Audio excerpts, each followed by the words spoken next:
to the Becomingwwo and Ona podcast, where we interview young, extraordinary people, youth entrepreneurs, and talk about relatable topics for the youth. I'm your host, Wawa. And I'm your host, Ona. And today we're joined by Dr. Ramatsoso. Thank you for having me. So today we're going to be talking about a taboo topic which is usually not talked about in many homes, which makes the youth go on social media and search up topics, and it's very much misleading. So today we're just here for an expert opinion. You've come to the right place. So, can you please tell us what is puberty and when does it typically start for a girl? Puberty is when a young lady changes and goes into what we call the reproductive years. So when you're born as a female, from the time you're born with a number of eggs. But once you start having your periods, and puberty has many stages. Most people recognize puberty as the time when they start their periods, but there's few stages that start from there. First, you start having hair in other places, and you start having like changes. Some girls, you start having a bit of breast growing, other parts start having hair, and the culmination of it is when you had all of that and you start having your periods. Now we officially say you in puberty because now you are actually having your periods and in your reproductive years. Yep. So you are an OBGYN, right? Yes, I am. So can you please explain what is that? Okay. So the OBGYN is an abbreviation for obstetrician and gynecologist. And in simple terms, in the OB, the obstetrician part of it means that I can take care of pregnant women and deliver their babies. And the gynecologist part goes in from the puberty years when I'm starting to see the changes in the female, take them through their whole reproductive years all the way to menopause where the periods actually start. So would a gynecologist be part of the whole birth? What exactly do they do? Okay. So in usual terms, when laymen say you're a gynae, for us it's 2 degrees in one. The one is the master's in your obstetrics and then the master's in surgery. So when you're a doctor now, remember you do first medicine as your basic thing. Then you're going to go into the part where you now specialize. So you first started as a doctor with your medicine and your surgery. Now you're saying, I am actually picking to take care of women from the time that they start in terms of puberty all the way through their reproductive years, all the way through menopause planning. So I'm taking care of the entire female species in terms of that. So when people say it's a gynae, they always assume it's just the time that we're taking care of the babies and when women are having kids. No. It's a spectrum from when the young girl is starting to have periods all the way to post-periods and the menopausal phase. Yeah. Okay. So, what are some physical changes that occur during puberty for girls, and what can we expect? Okay, so now a few things can change. We can have the hair and the armpits in the private parts and different hair distribution. You can see some people start having a growth spurt. You start getting a bit taller and you starting to change. The shape of the body kind of changes. So from being kind of like, some people start having some curves, and that's when now the reproductive years are coming. You start changing in terms of monthlies. So we usually say it's the monthlies because we're expecting to have a period starting, and sometimes it doesn't follow the monthlies per se. Everybody's different. So you might start for you at an age of 9 or 8. Some people is quite early. Some people can be a bit later, maybe 15 years and later. So everybody's different in terms of that. So when people discuss amongst themselves, some people have periods much earlier and some people have periods a bit later. Why do we experience heavy bleeding during our period? Everybody's different. So in terms of the menstrual cycle, you will find that my heavy is not necessarily the same as your heavy period. And it's always hard for women to actually understand because we don't quantify. It's not like you have a way of like putting in saying mine is this much. We can only say I have periods in terms of how many days and how long. So the easiest way of me finding out whether your period is within normal or it's kind of like heavier is one. Is it now how many days is it lasting for? Meaning the days that the period comes. Two, the amount of packets of pads or tampons that you use. Then I know if you're someone who's using more than one packet or two, then I know it's a bit heavier. Three, as soon as the period starts having clots, so you're not just flowing and there's little pieces and clots, I know the amount is a bit more than the average person. So each person will have to tell me in terms of their experience during a cycle as to how many days does it last for, does it have clots in it, and how many packets of pads or tampons you use. Then as a gynecologist, I'm able to gauge for you. And the last thing that actually happens a bit later is, does it affect in terms of energy levels? Are you getting tired? Are you able to perform in sport? Then in those kind of ideas, then I know it might have been okay, but over the long run you'll be having heavier period. So everybody's different. At first it's because the hormones are still starting. First it's because it's just that you're supposed to have periods. As you get older, there are other things that I then find out. For people who have growths, things like fibroids, other causes that can make it the period. But at first it's still just a hormonal thing until the body settles. And then we start looking. Then you come to me and I find out what your causes are for that. Yeah. So, if you can clarify for some of our viewers, like, what is a period? Why do girls get it? And why does it only happen to girls and not boys too? Okay. It's you know, as a female, I can say being female is a superpower because we are the only ones who can procreate and actually make the world go. So we have been, well, with a lot of things. People, when you start having periods, they're saying, oh, why me? Now I'm missing sport. Now there's a lot of this. Now I'm not feeling well. Now my hormones are a mess. Now mood is changing. Those kind of things.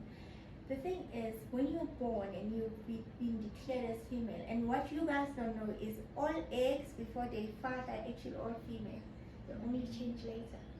So during the time that fertilization and whatever is going on, they start off as female, they only transform into males. So those are the superpower parts that people don't know. So we're born with a number of eggs because at the end of the day, at some point during your reproductive years, every single month you will lose a number of eggs. And there are finite number of eggs. Some people lose them quite early, some people lose them quite later. So once you get to about 40, 45, 50, they're finished. And then you can't have kids. So boys don't have, because they don't have the reproductive organs, they don't have the ovaries, and they cannot actually bear children. So being female is a superpower. Are there any myths about periods that girls should know are not true? Oh, there's a lot.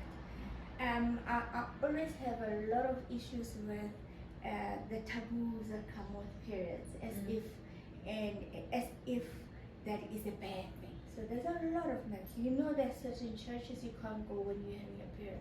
There's certain people who say that. So the way the media and the way the world perceives periods make it as if it's a bad thing for you to have periods. Whereas one, you didn't choose it, and two, it happened to you. It's not like you picked a day and said, okay, I'm putting my hand up for periods and this should happen to me.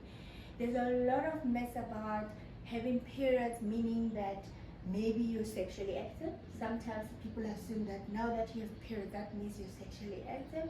So it makes people kind of feel small about themselves and think that they're doing anything wrong or something like that.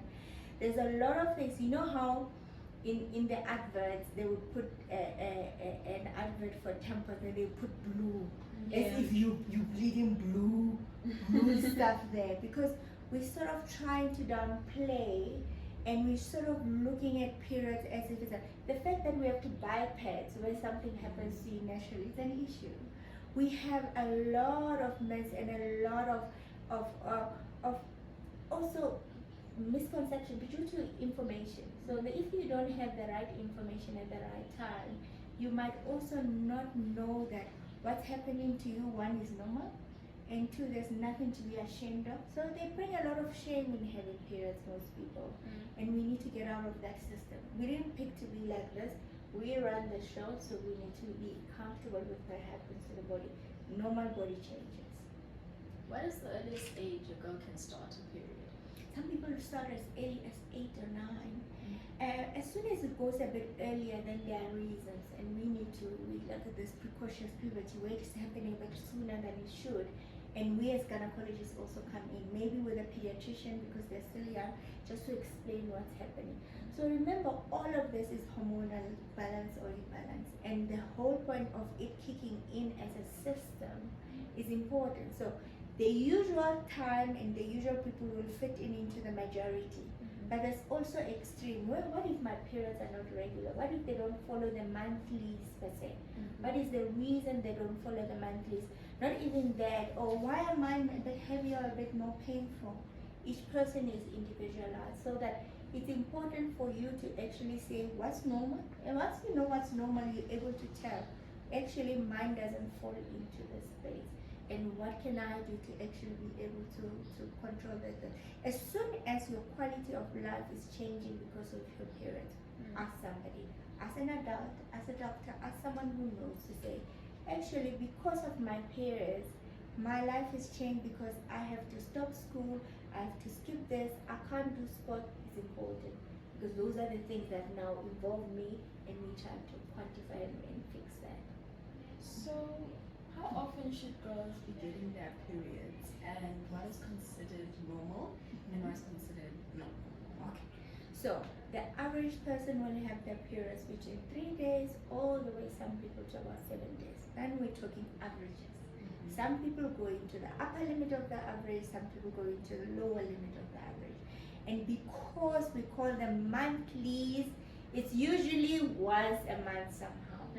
But the cycles are different. Some people, the cycle, which is the first day of your period to the day before your next one, could be 35 days.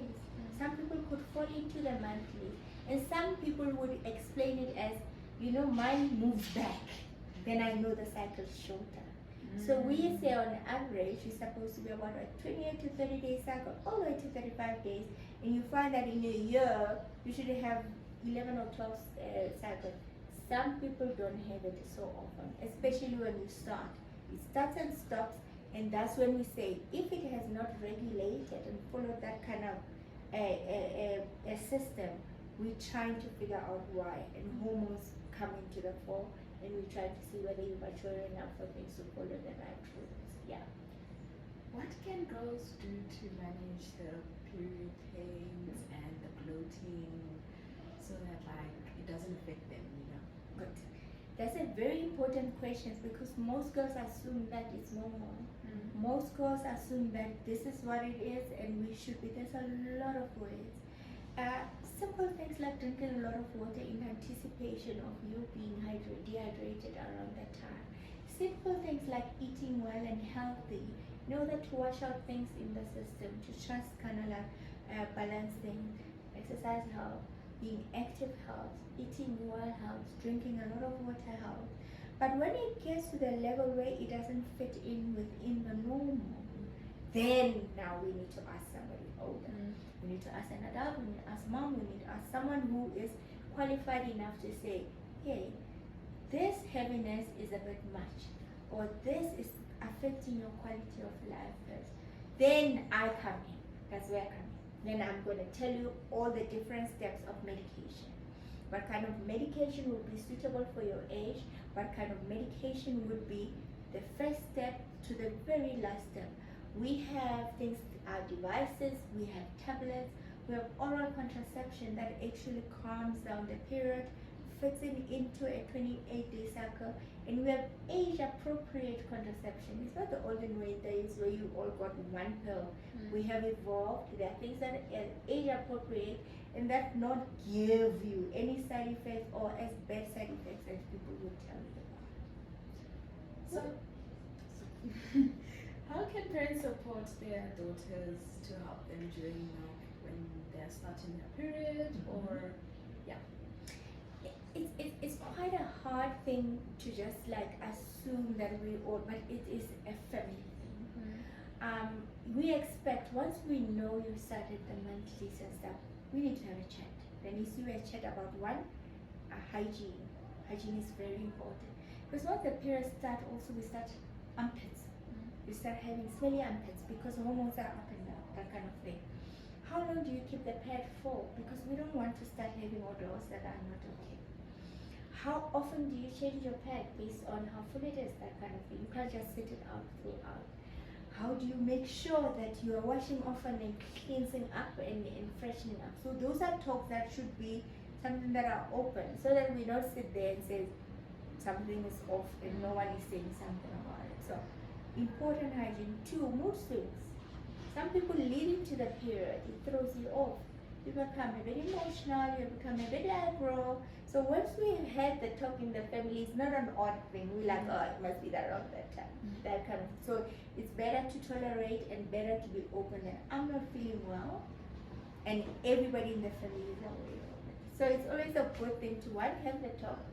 2, know what is expected of you in terms of when do we worry, when is it longer. So in our times before the cell phones and the apps, we used to keep a menstrual calendar. This month it started here, it stopped here. I had period pains, gauge it from 10, between 5 and 10. As far as I'm concerned, I'm sitting at 5. Is it getting better? Is it getting worse? So keep a menstrual calendar. Check whether anything is different. Check whether your quality of life has changed. I miss sport because of this. And that would give me a bit of a time when you come to me and say there's a problem, to say how severe is the problem. But being open about it is the easiest way I can say. Being open. We know goals. There's nothing wrong with us. We've started having periods.